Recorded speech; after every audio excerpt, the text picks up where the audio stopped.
साथियों, आज अक्षय तृतीया आखा तीज का शुभ पर्व है। मैं सभी देशवासियों को और खास करके मेरे किसान भाई बहनों को अक्षय तृतीया की बधाई देता हूं। आज भगवान परशुराम की जयंती भी है। मैं सभी देशवासियों को इस शुभ दिन की भी शुभकामनाएं देता हूं। और अक्षय तृतीया हो और इतने सारे लोग आशीर्वाद देने के लिए आए हो। अक्षय तृतीया के जो आशीर्वाद मिलता है ना, वो भी अक्षय होता है। आज जितनी विशाल संख्या में आपका ये आशीर्वाद ये पक्का कर रहे हैं, पुनः एकदा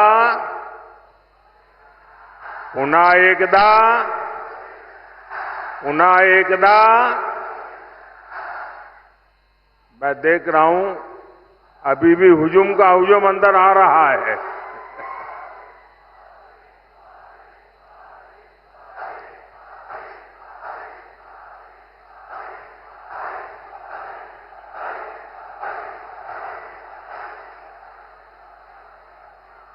साथियों,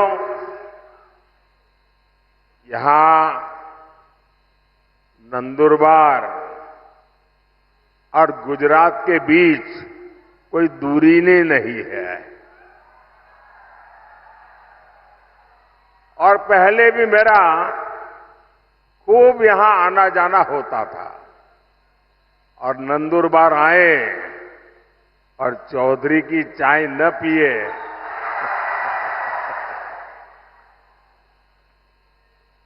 चौधरी की कड़क चाय यानी नंदुरबार की यादों से जुड़ जाती है। और चाय का रिश्ता और आपके प्यार का कर्ज मोदी कभी भी भूल नहीं सकता। साथियों, वंचितों आदिवासियों की सेवा मेरे लिए परिवार के सदस्य की सेवा जैसी है। मैं कांग्रेस के शाही परिवार की तरह बड़े घराने से नहीं निकला हूं। मैं तो गरीबी में ही बड़ा हुआ हूं।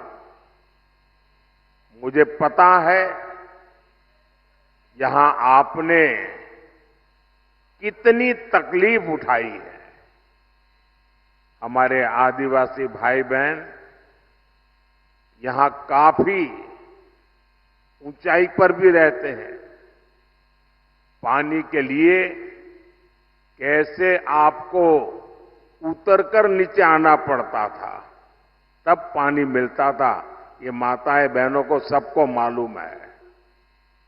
आपके जीवन में भी मुश्किलों का पहाड़ था। कितने ही आदिवासी परिवारों के पास पक्का घर नहीं था। आजादी के 60 साल बाद भी गांवों में बिजली नहीं पहुंची थी। और इसलिए मोदी ने संकल्प लिया था, हर गरीब को घर, हर आदिवासी को घर, हर आदिवासी के घर में पानी, हर परिवार को पानी की सुविधा। दूर सुदूर जंगलों में भी गांव क्यों न हो, हर गांव में बिजली। साथियों, हमने नंदुरबार के करीब 1.25 लाख, देखिए आजादी के 70 साल के बाद मैं कह रहा हूं, करीब 1.25 लाख गरीबों को हमने पीएम आवास पक्का घर दिया सिर्फ नंदुरबार में। और मेरा एक काम है, मैं करोगे आप लोग? मेरा एक काम करोगे? ये मेरा दिली काम है, करोगे? माताएं बहनें करेगी? ये जो पीछे लोग खड़े हैं वो करेंगे? हाथ ऊपर करके बताओ, करेंगे तो मैं बताऊं करेंगे। अच्छा, मेरा एक काम करना, इन दिनों आप चुनाव के लिए जब भी गांव में जाए, मोहल्ले में जाए, और अगर आपके ध्यान में आए कि भाई ये 2 परिवार है, उनको अभी गैस का कनेक्शन नहीं मिला है, ये 2 परिवार रह गए हैं, उनको नल से जल नहीं मिला है, अभी 4 परिवार रह गए हैं, वो तो अभी कच्ची झोपड़ी में रहते हैं, उनको पक्का घर नहीं मिला है, आप उनका नाम पता लिख लीजिए और मुझे भेज दीजिए। और मेरी तरफ से उनको गारंटी दे देना कि मोदी आए थे, मोदी ने कहा है तीसरे टर्म में मैं 3 करोड़ और घर बनाने वाला हूं, आपको पक्का घर मिलेगा। तो ये बता देंगे, देखिए आप ही मेरे मोदी है, तो करेंगे। देखिए, हमने घर दिया मतलब 4 दीवारें दी ऐसा नहीं है, हमने घर के साथ बिजली, पानी, गैस कनेक्शन भी दिया। एनडीए सरकार ने महाराष्ट्र के 20,000 से अधिक गांवों में हर घर जल पहुंचाया है। मैं शिंदे जी, देवेंद्र जी को बधाई देता हूं, आपने मेरे हाथ मजबूत कर दिए। इसमें नंदुरबार के 111 गांव जो कठिन एरिया था वो भी शामिल है। और अभी तो ये ट्रेलर है,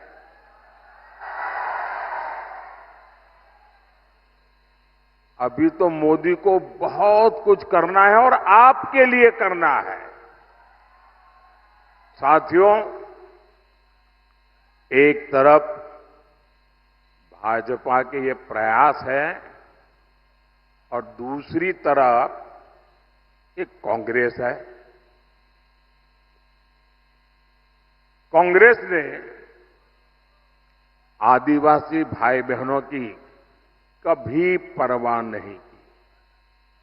आदिवासी इलाकों में सिकल सेल एनीमिया एक बड़ा खतरा रहा है, लेकिन कांग्रेस ने इस बीमारी की तरफ उतना ध्यान ही नहीं दिया। ये बीजेपी है जिसने सिकल सेल एनीमिया को जड़ से खत्म करने के लिए अभियान चलाया है। और मेरी माताएं, बहनें, नौजवान, ये जो सिकल सेल एनीमिया के लिए मैं काम कर रहा हूं ना, वो चुनाव के लिए नहीं कर रहा हूं।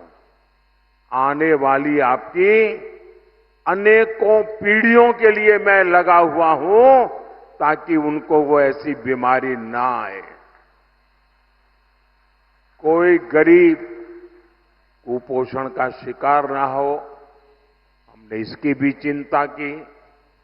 आज नंदुरबार से के 12 लाख से ज्यादा लोगों को मुफ्त राशन मिल रहा है।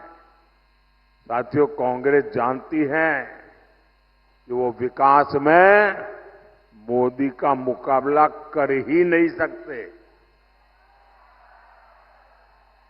और इसलिए वो इस चुनाव में झूठ की फैक्ट्री खोल के बैठ गए हैं, झूठ फैलाकर वोट लेना चाहते हैं। कभी आरक्षण को लेकर झूठ, कभी संविधान को लेकर झूठ, और इन्होंने पूरा इकोसिस्टम ऐसी अफवाहें फैलाने के लिए 24 घंटे लगा के रखा है। साथियों, आरक्षण पर कांग्रेस का हाल चोर मचाए शोर, ये चोर मचाए शोर वाला है।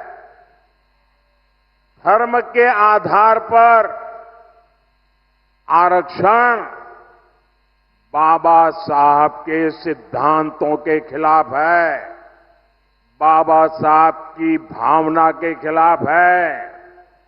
संविधान निर्माताओं ने जो संविधान बनाया, उसकी पीठ में छुरा भोंकने वाला ये माफ न कर सके ऐसा पाप है।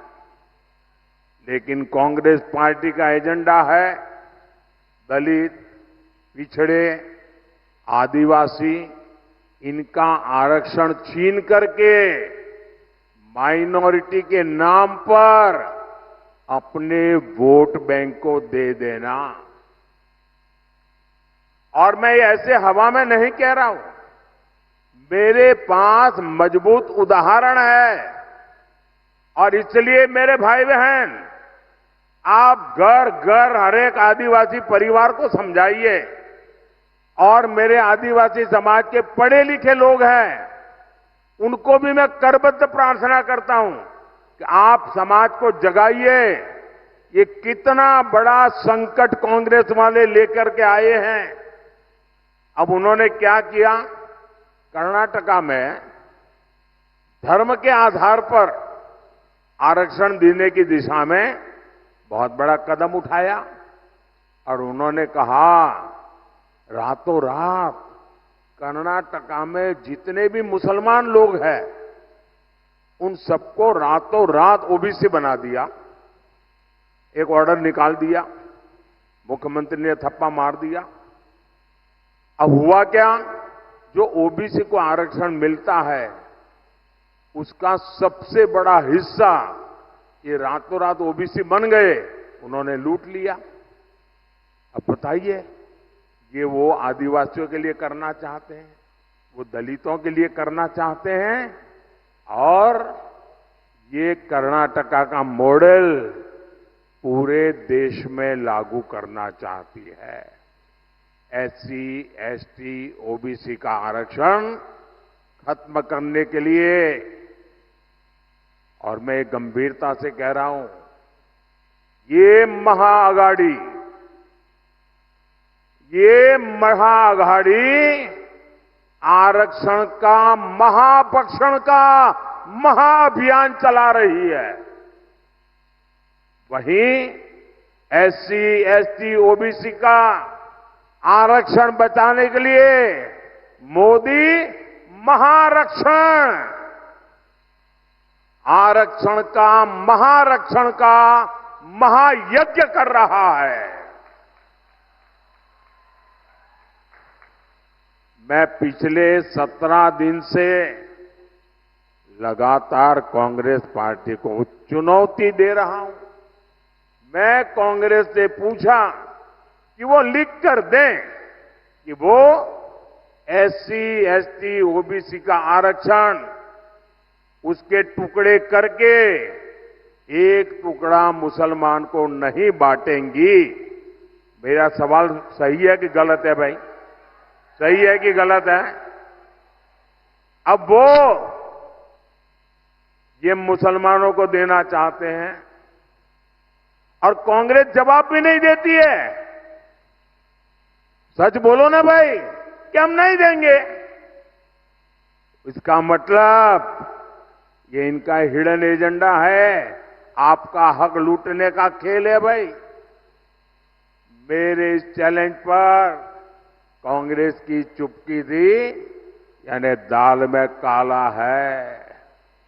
ये चाहे जितनी भी कोशिश कर लें, देश विरोधी ताकतों के साथ मिलकर कितना ही झूठ फैला ले, आपके पास मोदी का भरोसा है। आपके पास मोदी की गारंटी है। और आप लिख के रखिए, मोदी जब तक जिंदा है, मोदी जब तक जिंदा है, एससी, एसटी, ओबीसी में से आरक्षण का रत्ती भर भी हिस्सा मैं किसी भी धर्म के आधार पर नहीं देने दूंगा। कोई उसको हाथ नहीं लगा सकता है। और देशवासी, मैं बड़े जिम्मेवारी के साथ कहना चाहता हूं और दायित्व के साथ कहना चाहता हूं, वंचित का जो अधिकार है, चाहे एससी हो, एसटी हो, ओबीसी हो, वंचित का जो अधिकार है, मोदी उसका चौकीदार है।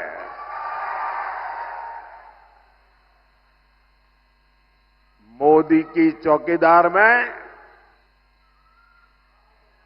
जब मोदी जैसा चौकीदार हो, किसने अपनी मां का दूध पिया है जो आपका हक छीन सकता है?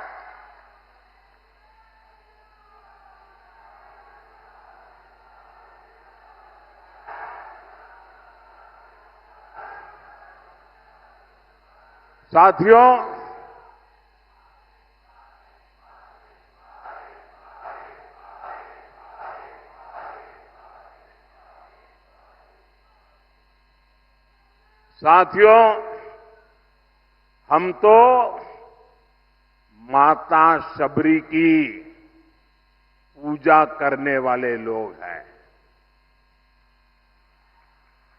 लेकिन कांग्रेस ने कभी आदिवासी समाज को सम्मान नहीं दिया और नहीं मिलने दिया।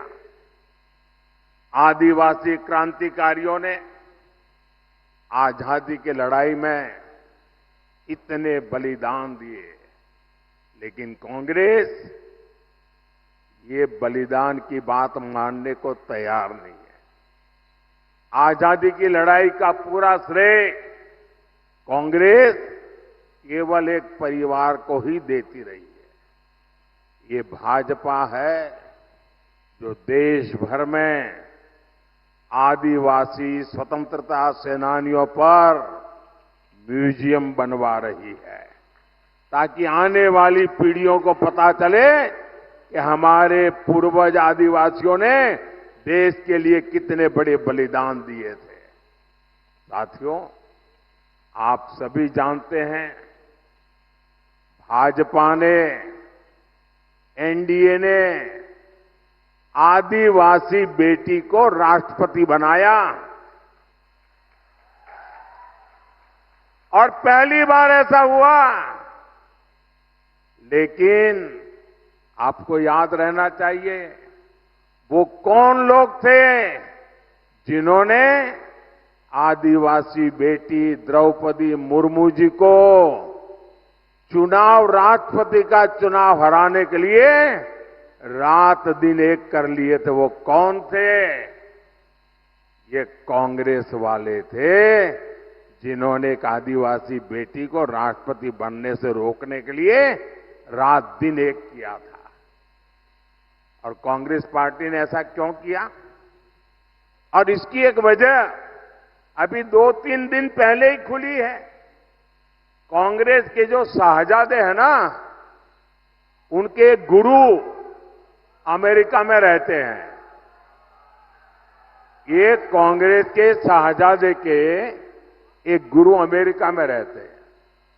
उन्होंने भारत के लोगों पर रंगभेदी टिप्पणी की है। रंग के आधार पर भेद, ऐसा गंभीर आरोप लगाया है। अरे, जिनका रंग भगवान कृष्ण जैसा होता है, कांग्रेस उन्हें अफ्रीकन मानती है।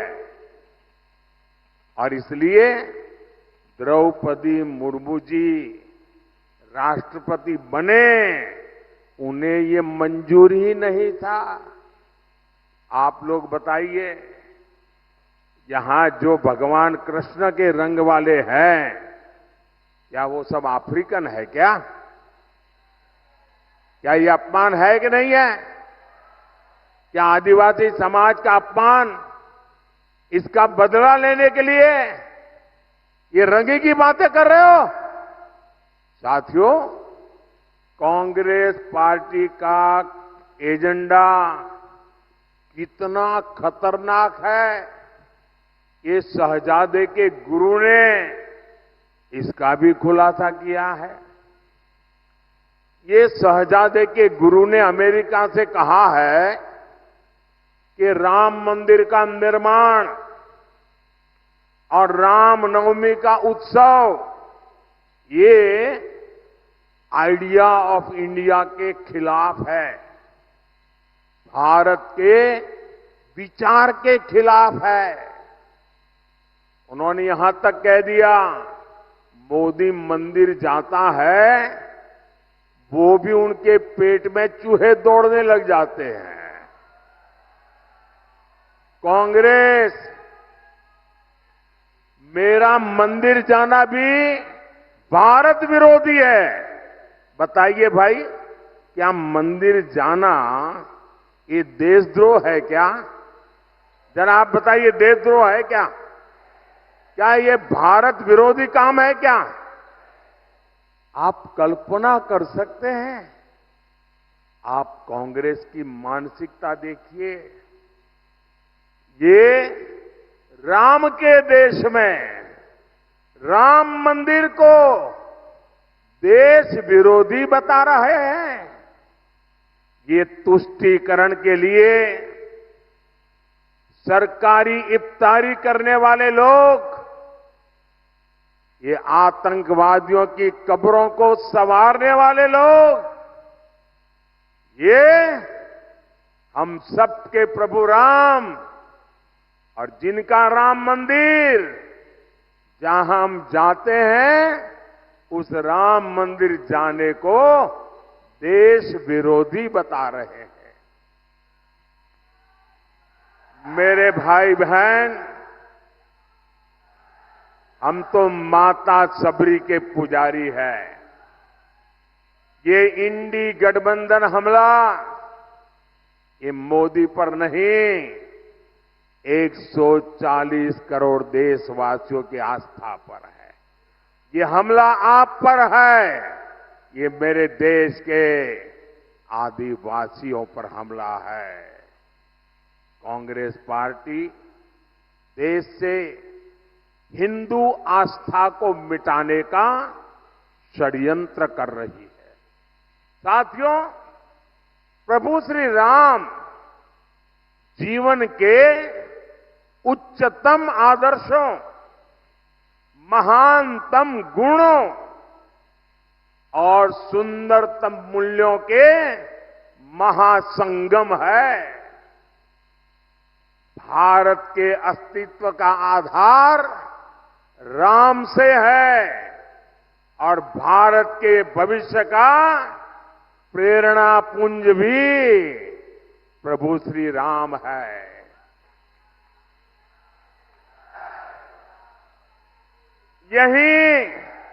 यही महाराष्ट्र की धरती पर ये संत आवाज उठी थी, विश्वाचा विश्राम रे, स्वामी माजा राम रे।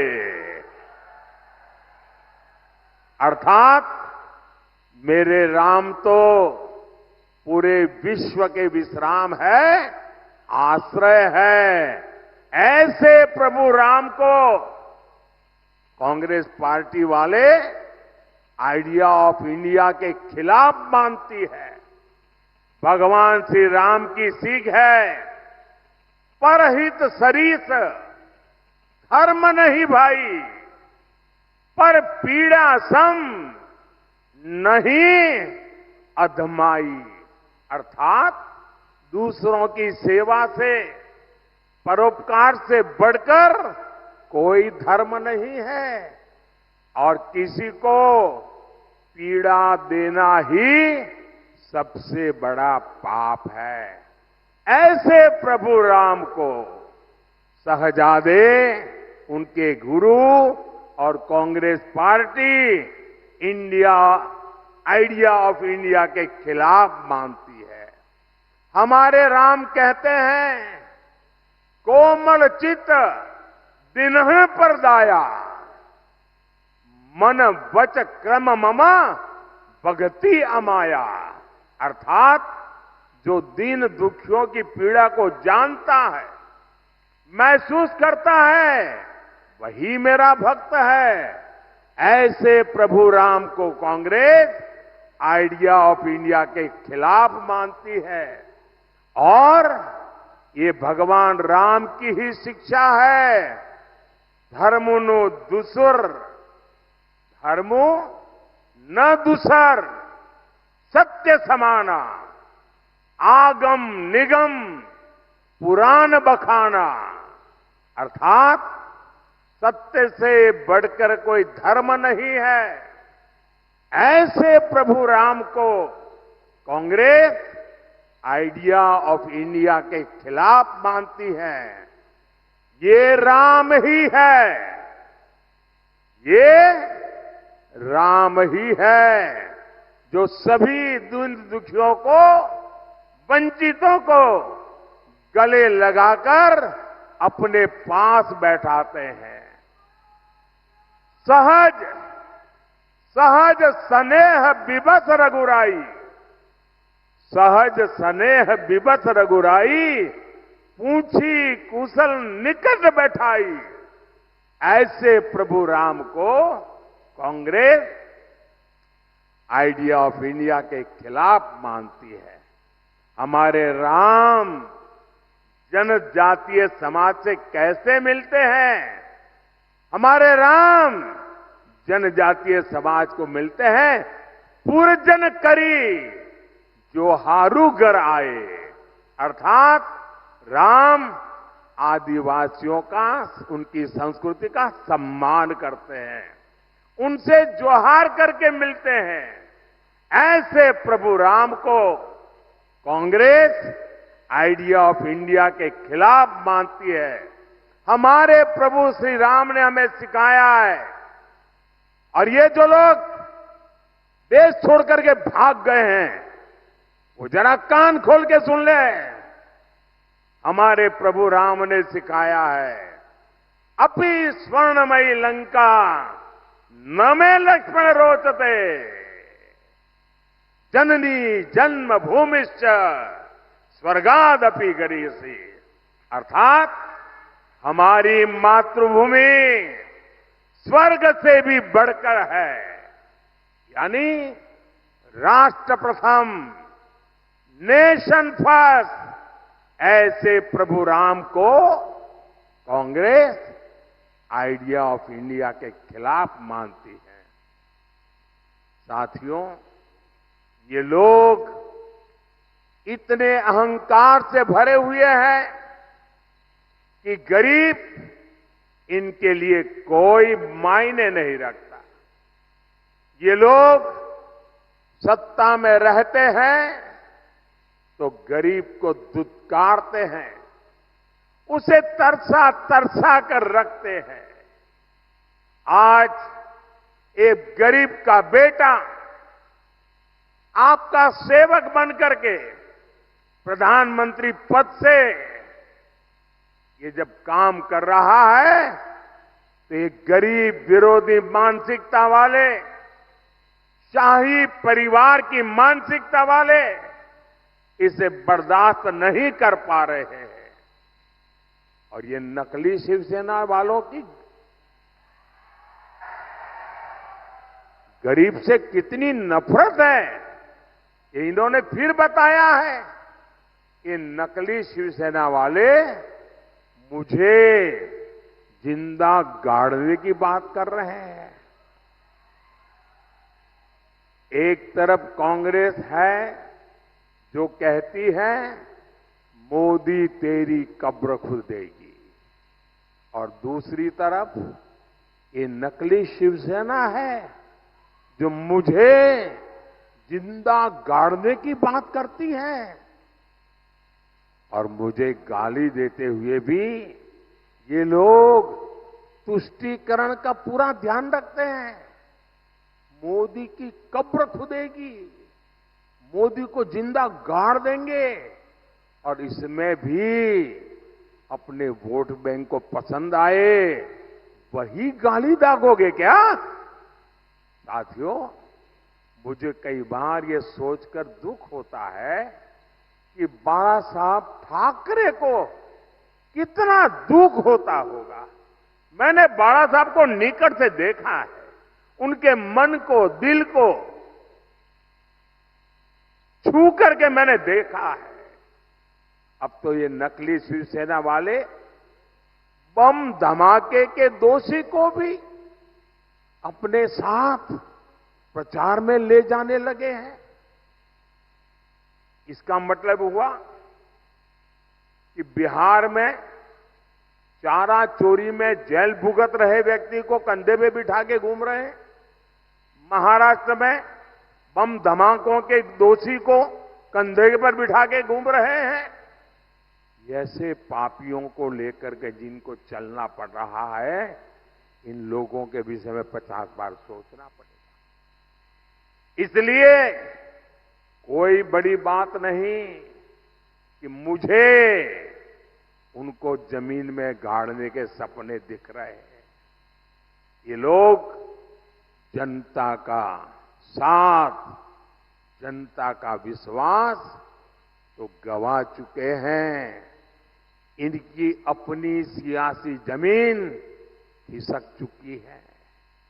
लेकिन ये भूल रहे हैं कि भारत की 140 करोड़ जनता, मेरे माताएं बहनें इतनी बड़ी तादाद में जो आई है ना, ये मेरी माताएं बहनें, यही मोदी की रक्षक है। ये मातृशक्ति मेरा रक्षा कवच है। मुझ पर मातृशक्ति का इतना आशीर्वाद है, ये लोग चाहकर भी मोदी को जीते जी भी और मरने के बाद भी जमीन में नहीं गाड़ पाएंगे।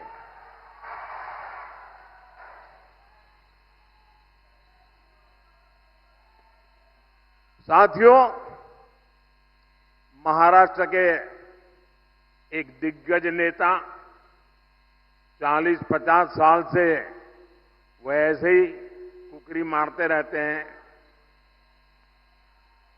बारामती के चुनाव के बाद वो इतने चिंतित है कि उन्होंने एक बयान दिया है और ये बयान उन्होंने, मैं पक्का मानता हूं कि काफी लोगों से विचार विमर्श करके ही दिया होगा। वो इतने हताश और निराश हो गए हैं कि उनको लगता है कि अगर 4 जून के बाद सार्वजनिक जीवन में, राजनीतिक जीवन में अगर टिक के रहना है तो छोटे छोटे राजनीतिक दलों को कांग्रेस में मर्ज हो जाना चाहिए। इसका मतलब ये जो नकली एनसीपी है और ये नकली शिवसेना है, उन्होंने कांग्रेस में मर्जर करने का मन बना लिया है। अब आपको मैं बताता हूं, जब 4 जून के बाद कांग्रेस में जाकर के मरने के बजाय अरे सीना तान करके हमारे अजीत दादा के साथ और शिंदे जी के साथ आओ, बड़े शान से सपने पूरे हो जाएंगे। भाइयों बहनों, 13 मई को कांग्रेस और इंडी अघाड़ी को आपका वोट ही जवाब देगा। नंदुरबार से हमारी बेटी हिना गावित जी आपकी सुख दुख की साथी है। और आप जानते हैं ना, हिना मेरी कितनी मदद करती है। पार्लियामेंट में आपने देखा होगा, ये छोटी बेटी है, लेकिन पार्लियामेंट में विपक्ष वालों के छक्के छुड़ा देती है।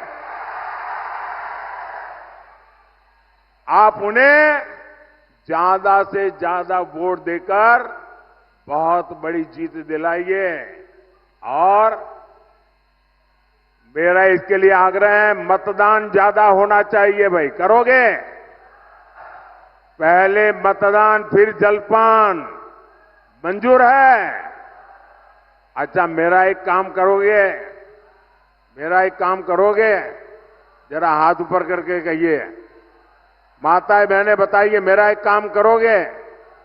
जरा हाथ ऊपर करके बताइए, मेरा एक काम करोगे? देखिए, घर घर जाना और लोगों को कहना कि अपने मोदी जी आए थे और मोदी जी ने आपको प्रणाम भेजा है। मेरा प्रणाम पहुंचा देंगे? हर परिवार में मेरा प्रणाम पहुंचा देंगे? बोलिए भारत माता की